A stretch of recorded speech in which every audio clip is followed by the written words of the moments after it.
Hey everybody, how you doing? This is Chief Gen X, and I'm here to talk today. I got was asked about some of the things to talk about is some of the things I did in the Navy.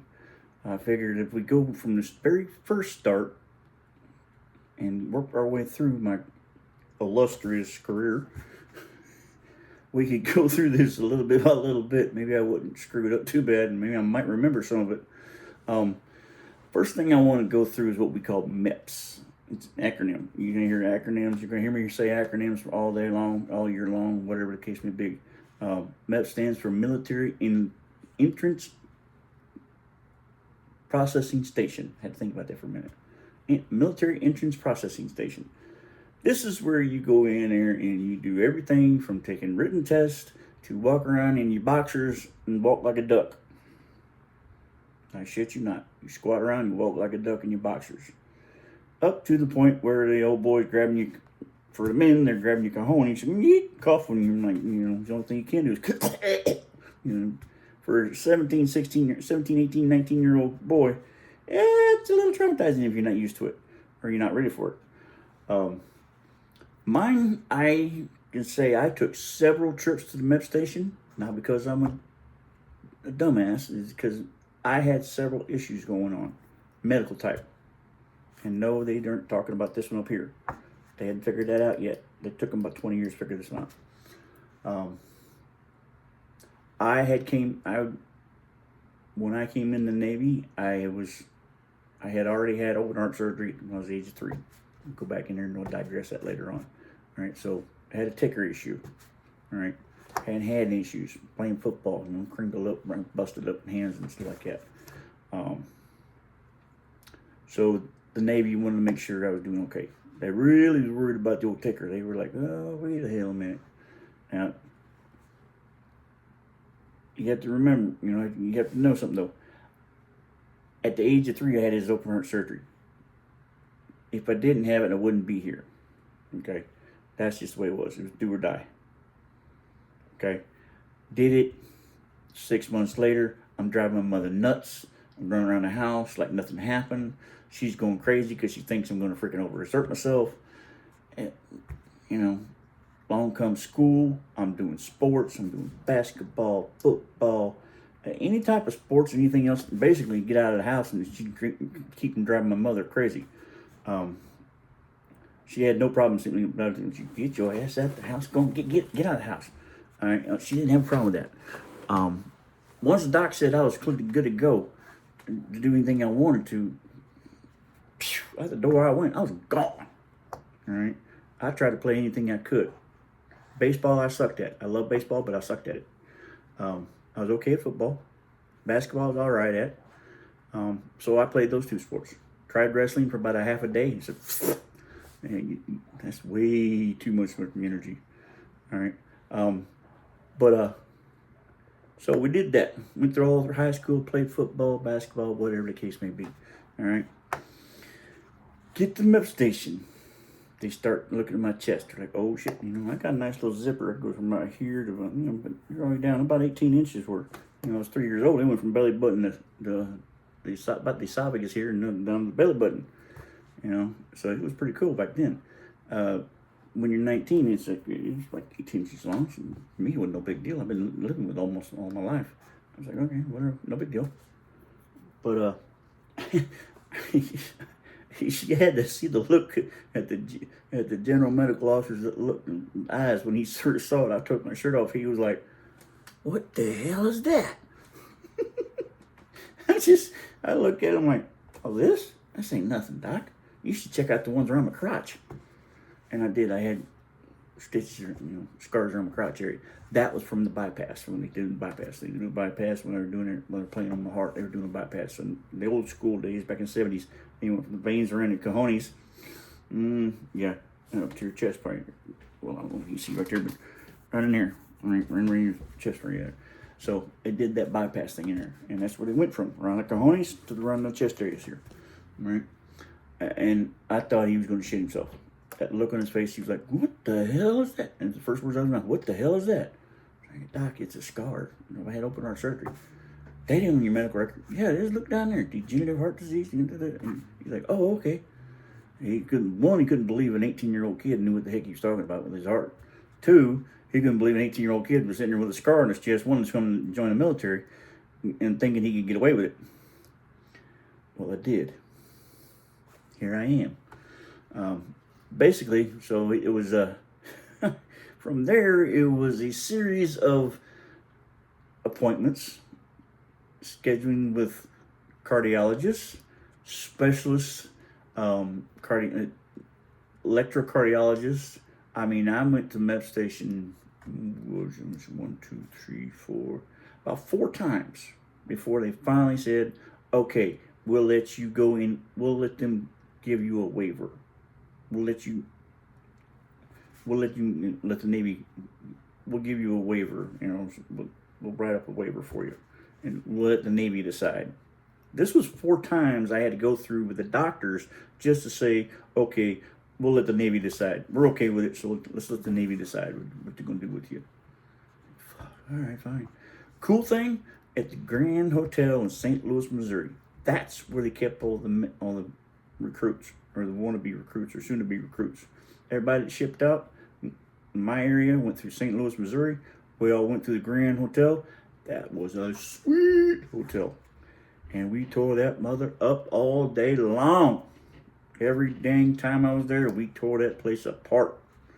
And we get our asses chewed for it every morning there. 5:30 in the morning. I'm hungover like a son of a gun. I was 19 years old. Back then, I was grandfather clause, and I could drink. The rest of them kids couldn't, but I was legal. I would drink. I drank from their portions. I didn't give a shit. There was somebody's room where they had two floors that were all for Meps personnel. Either the Army, the Navy, the Marine Corps, the Air Force was in there, and even the Coast Guard during the summertime, because they only had boot camp once a year. So, had Army, Navy, Marine Corps, Air Force, Coast Guard. Okay. Now, all of them, and say, just give the floor 3 and 4. 3 and 4. Those 2 floors. You got a bunch of raging teenagers with raging hormones, and you're going to let them have access to beer in the state of Missouri. Oh, boy. Yeah. One thing those Midwestern kids know how to do is drink and raise hell. And that's what we did. Every single time. Drank and raised hell. And we got our asses chewed every single time the next morning at about, depending on what they were doing, 4:30, 5 o'clock in the morning. Talk about a wake-up call. Your ass is still, your head's still pounding. You just want to bite the hair of the dog, get it over with. But, yeah, I went there first time, scared shit out of the general medical officer. I thought he was going to piss all over himself. Watched the Marine Corps guys do chin-ups in their skivvies. That was funnier than hell. Watched the Army guys do their thing. Navy guys, all we had to do was walk around like a duck. Flat-footed, didn't give a fuck. Everybody got the grippy. Got the cojones. You had to cough. You turn your head and cough. And he was like, I ain't got no problem turning my head and coughing. Shit. I'm supposed to cough. I'll cough you up alone. Shit, you lick on my balls. But, and then, the other things. Just getting undressed. If you have never been in type of team sports and you had to get undressed in front of other people, you could tell. I mean, I could tell right away who was used to it and who wasn't. Those of us who were used to being in team sports, we were throwing our clothes off like it was a freaking skin dipping party. And they'd have to tell us, hey, leave your drawers on. All right, we'll leave your drawers on. Okay, fine. We leave our drawers on. But we just, no big deal to us. When you play football and basketball, you play team sports, you in a locker room, you got like at least 20, 30 other people in there, other men in there, boys in there. You don't give a shit. Them shyness went out the door the first week of practice. And, as a freshman or even an 8th grader, gone, see you, bye-bye. For me, it was a 6th grade. I played basketball in 6th grade. That shyness was gone. By senior year in high school, I was like, whatever. I'll walk out on the street and run around the gym butt naked if you want me to. I didn't give a damn. But yeah, so we'd get out there, we'd just down to our skivvies and walk around. We had to walk around the little place, there's an area in there. Then we had to get down there and squat around. We had to squat and just sit there in the squatting position for a while. And I'm thinking, what the hell? They had their reasons, and I didn't give a shit what they were. And I just thought it was kind of silly. And we walk around the duck position, whack, whack, whack, whack, whack, whack. We did all this before about 9 o'clock in the morning. All right, that was day one. If you were going to ship out the same day, you had 2 days worth. And then if you weren't shipping out the same day, you had to come back the next day and take your test. But if you're shipping out the same day, they just blast you through the front of the line. But do all that physical stuff,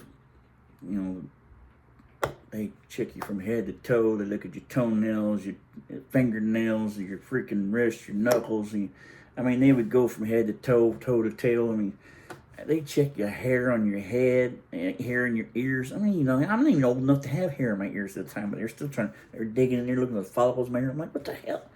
Come on, man. Here, is this going to help? A little beer in there, a little line in there. What the fuck, But I didn't give a shit. It was like, I knew my biggest fight was going to be with my ticker. And like I said, 4 rounds of Meps later on, I finally got my package to go to the medical board for the Navy. And 14 weeks later, they come back approved. And then I got to go back to Meps again for the last time before I shipped out. That was the very last time. After I got there, I shipped out, went to San Diego, and the rest is history. But yeah, Meps Station. That was just the physical parts. The academic part, you had to go in there and take a battery of tests, what they call ASABs. Academic skills, skills tests. You had to take algebra, basic math, and you did a little bit of trigonometry just to see if you knew what you're doing. Geometry, which okay, no big deal. And then you played around with some English and the literature, the English, how to break apart a sentence, and pronouns and adverbs and nouns and all that kind of stuff. Then you go into story, you get to read stories and comprehension and all that stuff into it. And it's just a battery of tests. And you did that for, I think it was about 5 or 6 hours we did that stuff.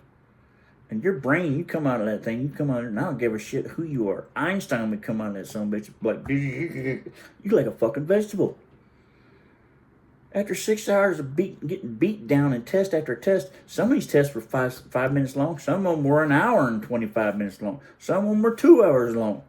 You're like, damn, give me back that 5-minute test. Where the hell did that come from? Give me about 15 of those things. I could do those all day long. 2-hour test, I'm like, oh shit. My ADHD was kicking in hardcore. I'd be like, ooh, focus. It was killer. At the end of the day, your brain is melting. Only thing you're worried about only thing you're thinking about is how the hell are you going to get back to your room? But as soon as you got to your room, you're just, oh, what was that? I heard something. It was on. But yeah, that was the academics. Oh my God, I would have done the physical part of that Meps test 100 times a day before I would have done the academic one. The academic one kicked my ass because it turned my brain. What little bit left in this rock between these ears was about to turn into freaking mush. It was like gray matter turned into just matter. Nothing mattered. It felt like it just. Your brainwave. That was me after that test. All right. They wanted me to take it twice. I was like, hell no. Apparently I scored high, but I did a really good job of scoring on it. I guess my guess factor was up that day.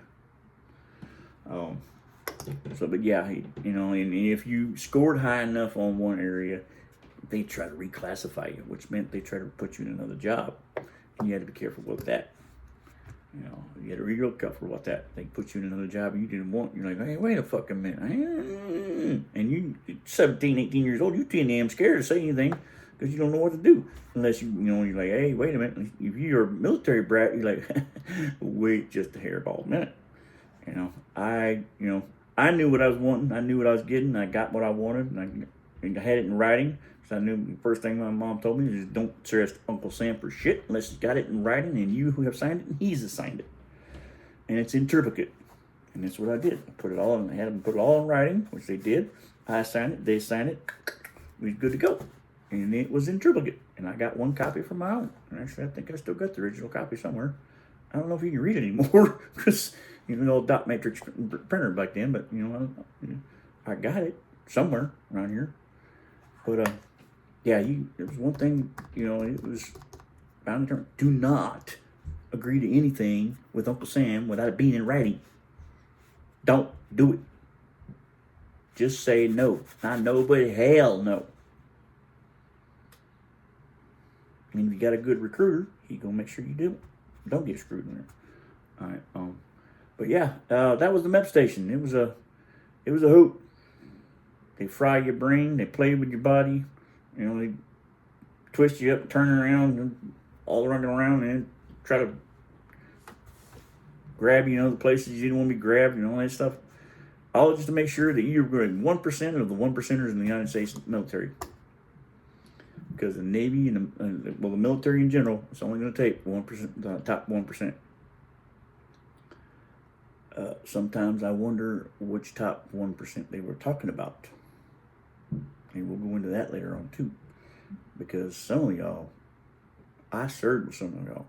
Holy shit, Batman. You lied like a son bitch. And you know who you are. You lied. And yes, so did I. I lied. Okay, we just make sure we got that one all clear. All right, Chief Gen X was nothing about online. Nothing. Yeah, I lied through my teeth if I had to get some good orders that I wanted to get. You crazy? Hell yeah. Ain't no chief with his freaking anchors going to sit there and say, "Oh, I would never do that." Fuck you. Hell yeah, I would. But Mep Station was an experience all its own. It was just one tiny step towards your goal in the Navy, in the military. For me, it was Navy. My goal in the Navy was when I retired, I wanted to be in Master Chief. I made it to Chief before I retired. But that was Mep Station was one minor step in a very long, arduous, really strange course of events for me. And I don't think I would want to change it. It was really nice. It was really cool. Had a hell of a career. I met a lot of good people. And it all started right there that day in the Mep Station. Got any feedback for me, folks? Let me know. Got anything you want to talk about? Let me know. I will go through my Gen Xer stuff. Okay? Don't worry, Gen Xers. I haven't forgot about y'all. All right? I haven't caught anybody making out with a water hose lately. Thank God. I haven't caught anybody trying to freaking jump the ramp with a piece of cardboard again. With their Schwinn banana seat bike that was built in 1971. You know who I'm talking about. Okay. But Gen Xers, make sure, I just want you to know, I ain't forgot about us. I'll get you there. All right.